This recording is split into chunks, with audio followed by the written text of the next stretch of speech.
안녕하세요. 뚱치딸리아의 다시 보고 싶은 영화 108, 존 포드 감독, 존 웨인 주연의 1956년 가장 위대한 서부 영화 중에 하나인 The Searchers 수색자 시작하겠습니다. 이 영화가 왜 위대한지는요, 형식을 통해서 또 다른 상징으로 이끌어가는 그런 영화라고 생각을 하기 때문입니다. 저의 관점은요.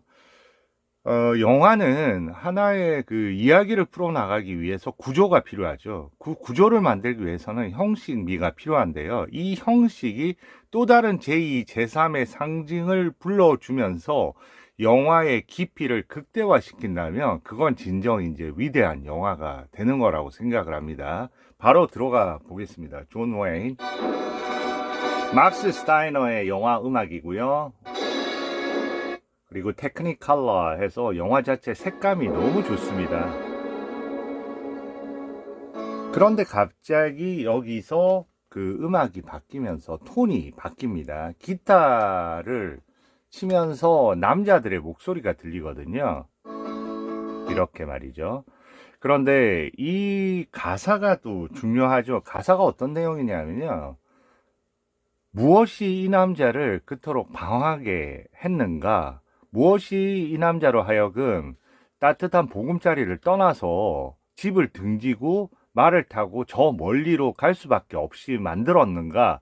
그런 노래 가사입니다. 그리고 마지막에도 또 영화 말미에 이런 음악이 나오는데 그때 가사는 좀 달라요. 그러니까 프롤로그하고 에필로그를 이런 음악이 더해주고 있습니다. 그러면서 이 영화가 존 웨인이 자신의 조카를 찾기 위해서 5년의 긴 여정을 수색하는 그런 영화거든요.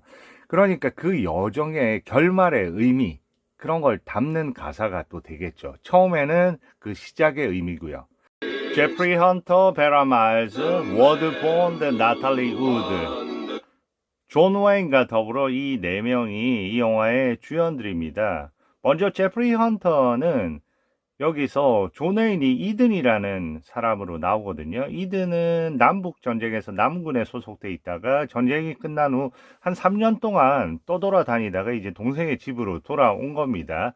그런데 이 이든이 인디안한테 학살이 당한 그 부모가 남겨놓은 그 어린아이죠. 부모들은 다 죽었고요. 그 아이를 데려와서 자기 동생의 그런 양자로 삼게끔 그렇게 하는 거죠. 그리고 나서 이제 장성을 한 겁니다.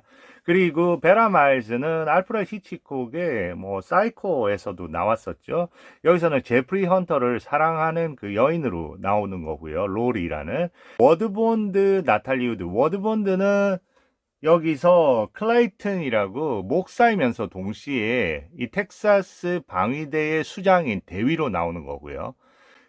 나탈리 우드는 여기서 두 가정이 나오거든요. 존 웨인의 동생이 꾸리고 있는 그 가정의 딸입니다. 막내딸.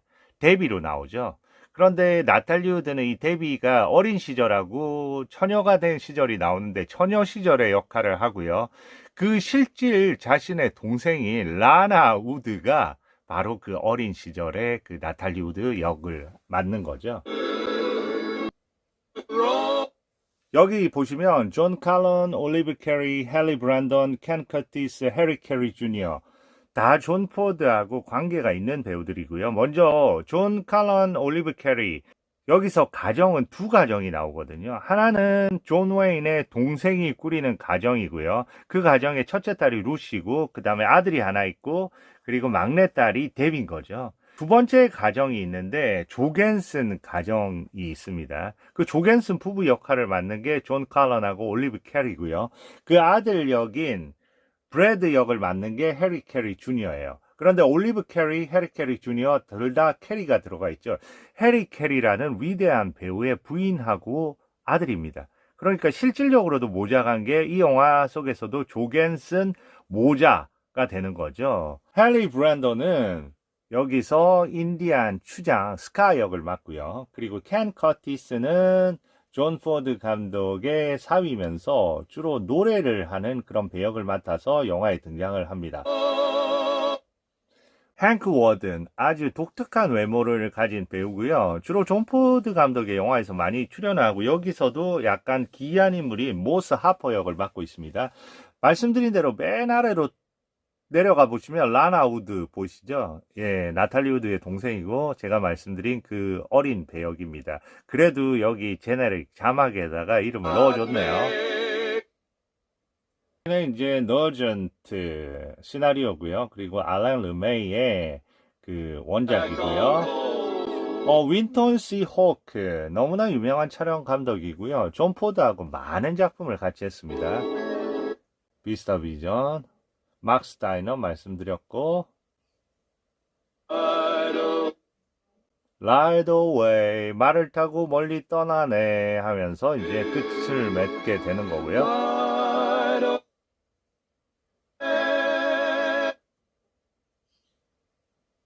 그러니까 이 영화는 떠나네, 라이드 어웨이, 말을 타고 멀리 떠나네, 떠남과 기다림의 영화기도 한 거예요. 한쪽은 기다리고 있고요. 한쪽은 늘 떠나고, 기다리는 쪽은 여인의 기다림이 많겠죠. 그래서 이 영화에서 보여지는 그 여인의 모습도 하나의 흥미로운 주제가 될 것 같아요. 그걸 가지고 뭐 논문을 써도 될 정도로 아주 그 이 영화 안에서 여인 그리고 이 영화 안에서 그 여인들이 죽기도 하는데 그 여인들의 죽음을 어떻게 여기서 영화에서 죽음이라는 의미는 어떤 건가 죽음은 어떻게 표현이 되는가 이런 부분도 눈여겨보시면 너무나 흥미로운 장면들이 많은 영화입니다. 드디어 존 포드가 나왔고요. 제가 여기서 지체를 하는 이유는 처음에 그 도입이 너무나 중요한 장면이기 때문입니다. 이 영화는 처음에 영화가 개봉됐을 때 상당히 흥행을 했어요. 그렇지만은 평론가들한테 평가를 못 받았습니다. 그로부터 한 7, 8년이 지난 후에 엄청난 재평가가 이루어져서 지금은 너무나 그 위대한 영화가 돼 있는 거죠. 자, 텍사스 1868년 드디어 도입에 집중을 하셔야 됩니다. 음악이 톤이 이렇게 바뀌고요. 한 여인이 어둠 속에서 문을 열고 밖으로 향합니다. 그 밖에서 오는 누군가를 기다리기 위해서 그 사람을 보기 위해서 나가는 건데요. 하나의 영화의 시작이잖아요, 우리한테는. 그리고 우리는 어둠 속에 있는 관객이고 상징적으로 어둠, 이 여인을 통해서 새로운 또 세상을 보게 되는 그런 느낌이 드는 그런 영화기도 해요. 마치 플라톤의 동굴의 어떤 비유처럼 한 사람이 우리를 인도해주는 그런 느낌도 받는 영화입니다. 그리고 바깥쪽에 첫 번째 배경으로 등장하는 거는 모니먼트 밸리 해서 영화의 그 야외 무대 자체도 정말 살아있는 그런 자연의 생동감을 느낄 수 있는 그런 여정이기도 해요. 한 여인이 카메라가 앞으로 가면서 한 여인이 보는 시선을 통해 우리는 봄과 동시에 우리는 그보다 훨씬 많은 걸 볼 수 있습니다. 그 여인의 뒤까지 볼 수 있으니까요. 완전히 전지전능한 관객으로서의 우리의 위치가 또 되는 거죠. 땀이 불고 뭔가 흩날리고요. 존 포드 감독의 영화 디테일 상당히 중요합니다. 이 영화는 애매모호함이 계속해서 그 겹쳐지면서 그 안에 아주 깊이를 주는 또 독특한 스타일의 영화예요. 왜냐하면 그 줄거리의 이 전후 맥락을 보고 나면 어느 정도 좀 구멍이 있기도 한 영화지만 그런 게 무의미할 정도로 전체 안에서 그런 애매모호성이 오히려 장점을 극대화시키는 또 그런 영화입니다. 그래서 여기서 그 존 웨인의 인물 설정이라든지 이 존 웨인을 맞이하는 지금 마사거든요. 동생의 부인의 설정이라든지 그 안에 구체적인 거는 하나도 없이 하나의 손동작이라든지 그런 걸 통해서 우리가 추측할 수 있을 뿐인데요. 그런 추측 안에서 상당한 개연성을 또 끌어낼 수 있는 게 또 이 영화입니다. 자, 저기서 말을 타고 한 사람이 오는 거고요. 드디어 정면을 보여줍니다. 그리고 손을 얹고요. 저거는 태양에 눈이 부셔서일 수도 있고 뭔가 안절부절 못하는 그런 느낌일 수도 있고요. 그리고 음악이 바뀌어서 갑자기 그 순간 다가온 거죠. 그리고 정면에 이런 식으로 그 담요가 걸쳐져 있는 저런 나무 거리가 있는 거죠. 그때 뒤에서 이든의 동생이 쑥 나타나는 거죠. 이든.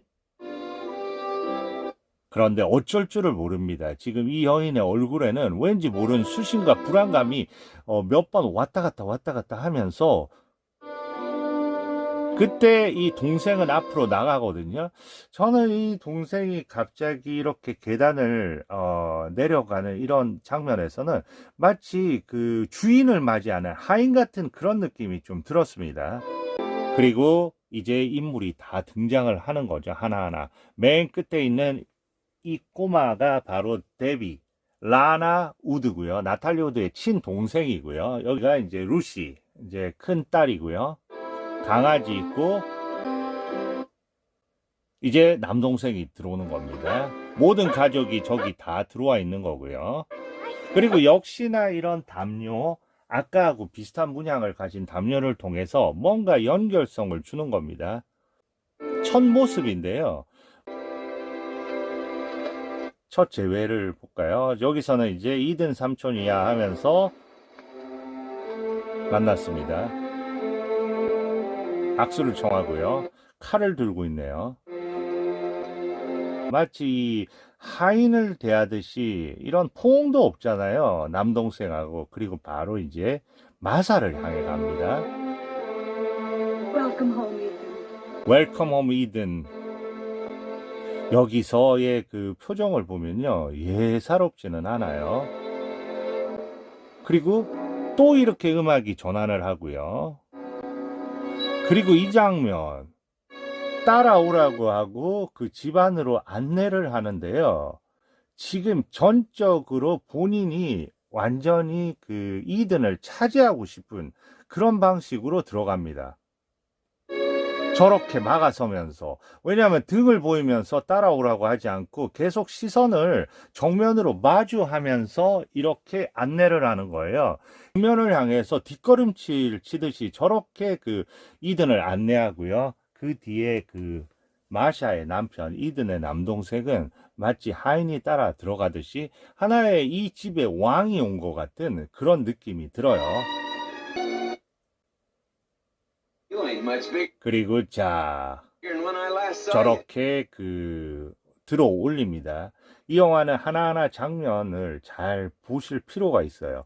왜냐하면 이런 구도가 나중에도 또 재사용이 되기 때문에 그런 식으로 해서 뭔가 상징을 주려고 노력을 한 영화이기 때문에 Hi, Deborah. There's Lucy. 저는 루시가 아니에요. 루시 언니는 저렇게 컸다고요. 그걸 통해서 얼마나 세월이 흘렀는지를 알게 되는 거죠. 사실상은 한 8, 9년 만에 귀환인 겁니다. Over there. 저기 있다고요. Yeah, I'm Lucy. 예, 루시라고 하는 거죠. 아까 그 조겐슨 그 부부의 아들이 루시를 좋아하는 거고요. Just gonna have something to do with 그리고 칼에 관심이 있습니다. 남부군의 칼이었겠죠. saber. 칼은 이제 선물로 가지렴. Did I know? From Moe's Hop? 여기서 캘리포니아에 가 있다고 모스라는 친구가 얘기했는데 그 캘리포니아에 간 적 없다고 얘기하는 겁니다. 동생하고는 여전히 엇갈리는 소통인 거죠. 여전히 이 시선을 보세요. 그대로. Moe's Harper, is that? No, I ain't been to California. Don't intend to go either. Supper will be ready as soon as you want. 그리고 Let me take your coat for you, Ethan. 코트를 받습니다. 받고 코트를 가져다 놓죠. 계속해서 시선은 존에인은 마사를 향하고 있는 거죠. 그리고 동생은 존에인을 보고 있지만 서로의 시선이 마주하지 않습니다. 서로 다른 어떤 생각들을 하고 있는 거죠. 가족이지만 그 가족 안에 동생과 형 간의 특별한 이런 소통은 없는 겁니다. Welcome home, Ethan. 네, 저렇게 얘기하면서 자기를 좀 봐달라는 거죠. 이제 제프리 헌터가 들어오네요. 제프리 헌터 상당히 그 연기가 좋습니다. 이 영화가 그 첫 번째 존 웨인하고의 작업 중에 하나예요. 그 다음에 연달아 두 영화를 하게 되죠. 레스터 허리하고 또 다른 영화 하나 하고 세 편을 연속으로 하게 됩니다. 아주 그 마지막이 좀 비극적인 그 사고 때문에 후유증을 앓다가 여기서 그런데 이 마틴 폴리라는 역이거든요. 그 양자로 데려다 줘서 여기서 자라나게 된 거죠. 그런데 이 마틴 폴리, 제프리 헌터 영화 속에서는 8분의 1 정도 그 인디안 피가 섞여 있는 걸로 나와요. Martin? Martin Polly. 당신이 바로 그 데려다 준 그 마틴 폴리라고 얘기하는 거죠. I'm sorry for being late, Aunt Martha. 네, 영 시큰둥합니다. 별다른 얘기를 안 하는 거죠. Well, I couldn't mistake you. 다른 데서 봤으면 못 알아봤겠다. 이 정도만 얘기하고 아주 그 냉정한 시선을 쏟아 놓는 거죠. Right. More of it. 그래서 거기에 대해서 더 얘기하지 말라고 얘기를 합니다. 왜냐면 조금 전에 그 제프리 헌터에 대해서 형이 데려왔잖아 뭐 이런 얘기를 한 거거든요. 존 기한과 동시에 존 웨인으로부터 삼촌을 얻었다고 생각했는데 오히려 그 안에서 더 격리되고 더 소외감을 느끼는 그런 표현인 거죠. 저 자세. 그리고 들어가서 잠을 청한다고 하고요. Ethan, will you tell us about the war? The war? 전쟁 벌써 3년 전에 끝났어. 이렇게 아빠가 얘기를 하니까요.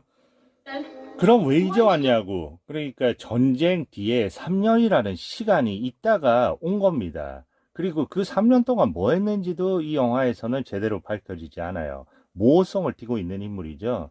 그런데 Ethan, Lucy's wearing 루시한테 저런 목걸이를 해줬는데 저한테도 하나 해달라고 합니다. 그런 거를 당돌한 me a 거죠. gold lock. 가방 가져오라고 하고요. 자, 여기서 이제 하나의 그 메달이 나오는 건데요. 이런 부분이 하나의 단서가 또 될 수 있는 거죠. 그 다음에 멕시코 아무래도 그 독립전쟁 같은 거에 가담을 했겠죠. 제 그 동영상 중에 베라크루즈 보셨으면 그때 게리 쿠퍼가 어느 편에 섭니까? 저 왕당파 맥시밀리언파에 속하잖아요. 그런데 반대는 또 그런 어떤 국민 쪽에 서 있던 그러니까 저런 메달을 왕 쪽에서 받은 게 아닌가. 그러니까 정부군 쪽에서 전쟁을 했던 게 아닌가. Look at my gold. 확실치는 않지만 모든 게 이런 식으로 중간중간에 단서로 제공이 되고요. 시선은 존 웨인을 향합니다. 다른 사람 직장도 잃고 했는데 나야 와이프인 마사가 있으니까 모든 게 견딜만 했지 얘기하는데 그 얘기할 때 마사는 존 웨인을 향해서 시선을 떼지를 못하고 있는 겁니다. Ethan, I saw it in you. You stayed beyond any real reason. Why? Aaron. 왜 바로 안 왔냐는 거죠. You have a mind to. Ain't 그러면서 형이 머물고 싶으면 언제든지 머물러 때 이런데 사실상 그 원래 오고 가는 형과 동생 사이라면 내가 어디에 있었고 무슨 일을 했고 이랬는데 일절 얘기가 없습니다. 그리고 오히려 공짜로 신세를 지고 싶지 않다고 동생한테도 엄청 냉소죠. 형 마음대로 있어도 돼. 그런데 나 공짜로 있지는 않을 테니까 하고 돈을 던집니다. There's 60 double E. 그런데 그 돈이 새로운 돈인 거예요. 거기에 대해서도 뭔가 이상하다는 느낌을 좀 받습니다. 저 새 돈이 어디에 났을까? 그러니까 여러 가지의 그 일을 했던 그런 흔적으로 그냥 막연히 생각을 할 수밖에 없네요. 아주 애매모호한 인물이죠. 그 돈을 집어넣기에 여념이 없고요. 자, 좀 전에 그 마틴 폴리하고 비슷한 그 위치는 아니지만 비슷한 공간에서 나름대로의 소외감을 느끼는 겁니다. 그러니까 저는 이 영화의 도입을 통해서 벌써 마틴 폴리하고 그 조카, 피가 섞이지 않는 조카하고 존 웨인하고 한편으로 보면 이 가정에서 조금 소외되어 있는 그런 느낌. 나중에 보시면 느낌 자체는 다르지만 두 인물하고 이런 식의 약간 공통점도 있는 거죠. 사회에서 완전히 격리되어 있는 존 웨인, 혼자만의 고독감 속에서 살아가는, 혼자만의 가치에서만 살아가는 여기서 이제 방문이 닫히는 부분에 씁쓸함이 있겠죠. 마사와의 부분에서도요.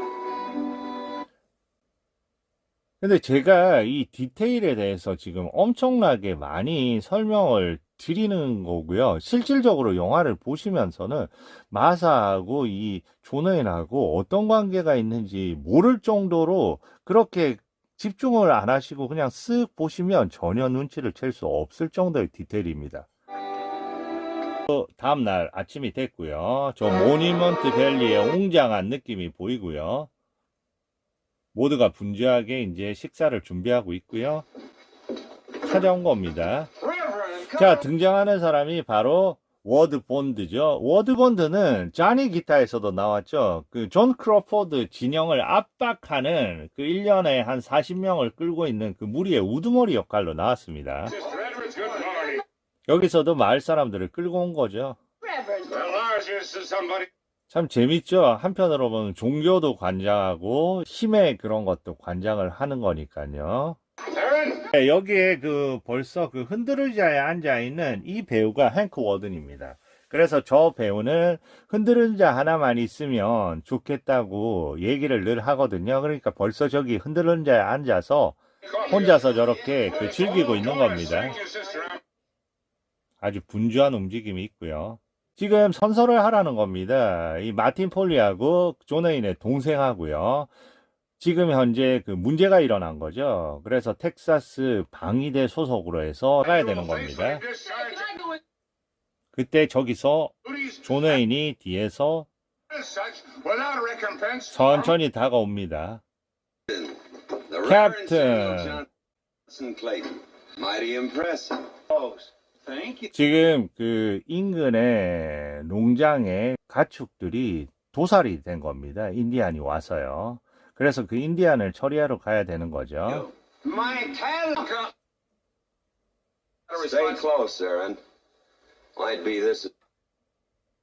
에런 동생하고요. 그 마틴 폴리하고 너희들은 지금 가족 돌봐야지. 너희들이 밖에 나갈 이유가 없어. 내가 갈 테니까 너희들은 집에 있어. 이런 식으로 강력하게 그냥 얘기하는 겁니다. Well, idiot ain't so. Thank you kindly. You wanted 그러면 당신이 선서를 하라 그러니까 선서 따위 필요 없다는 겁니다. for a crime, Ethan? 그러니까 이든 너 지금 뭔가 죄 지은 거 있지? 선서도 못하는 거 보니까 애매모호한 이런 시선을 던지고 그리고 옆에 있는 마사도 혹시나 무슨 나쁜 짓을 한 거가 진짜 그렇게 연루가 돼서 뭔가 혹시 잡혀가는 거 아닐까 하는 막연한 그런 불안감에 휩싸이는 그런 느낌인 것 같아요. Coffee, Ethan. You asking me as a cat? State of Texas. Got a lot of descriptions. for one oath at a time. I took mine to the 전쟁은 끝났고 당신 아직도 그런 계급 가지고 그런 놀이 하지 말라. 그런 형식적인 걸 가지고 날 압박하지 말라. 이런 얘기죠. 그러니까 법과 그런 테두리 자체가 지겨운 인물인 겁니다. 그리고 혼자만의 법으로 살아가는 인물임을 여기서도 보여주는 거죠. 저렇게 바로 나가는 거죠. 바람같이 왔다가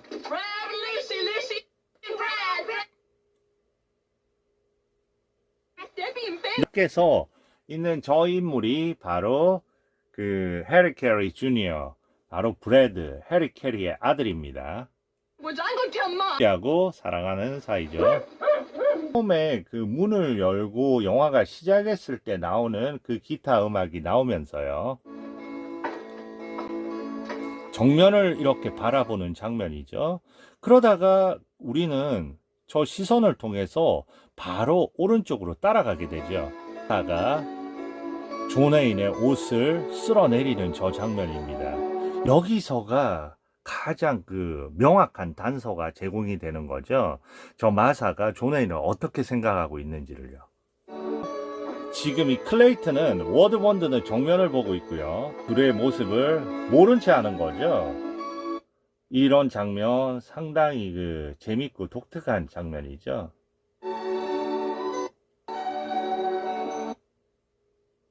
그리고 갑자기 저렇게 사라지자 저 손에 저런 포즈.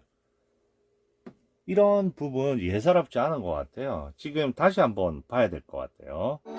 자. 자, 여기서 이렇게 손이 이렇게 같이 움직이죠. 그리고 그 손이 그대로 남아 있습니다. 그만큼 그 손, 방금 완전히 이 순간 동작이 저는 존 웨인이 나가자마자 거의 하나의 마치 그 돌 비석처럼 얼어붙어 있는 느낌이 들었어요. 마치 생기를 잃어버린 것 같은. 그리고 그 남자를 따라갈 수밖에 없는 겁니다.